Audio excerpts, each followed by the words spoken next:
Hey guys, welcome back to our channel. In this tech tutorial video, we're going to bring down for you how you can auto suspend inactive tabs on the Workona browser extension in 2026. So let us dive into this. All right, guys, if you, for example, let me just close that window. If you, for example, using Workona on Google Chrome, and let's assume you have saved multiple of open tabs here in that space, and these are open but inactive, guys, you can enable the auto suspend feature here on Workona to give Workona the command to simply close any tabs that are or have been inactive for quite a long time to, for example, save a memory or RAM usage. So guys, to do that, you will need to access your account settings.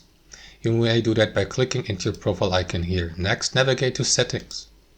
That is going to open up that window. So from here, navigate to Chrome to the left, or if you're using another browser, you should see it here like Firefox or Edge. I'm using it on Chrome, as you can see, and tap or click into tab suspension here. And as you can see, guys, you can enable manually suspend tab as well as auto suspend inactive tabs. Which one you go is totally up to you. And after that, guys, simply select or set a number of maximum tabs, recent tabs, that can be open at the same time without getting suspended.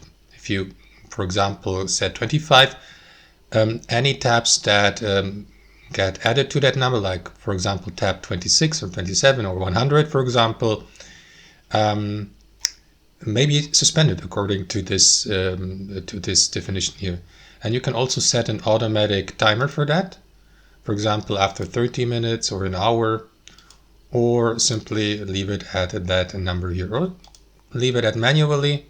And that way, guys, you will, for example, decide for yourself how many of these tabs, be it active or inactive, are not suspended or not, or are active. So what you want to do, guys, in the final step is simply click into save here to save your changes, and that's it. Thanks for watching. Hope you enjoyed it, got some value from it, and we'll catch you later.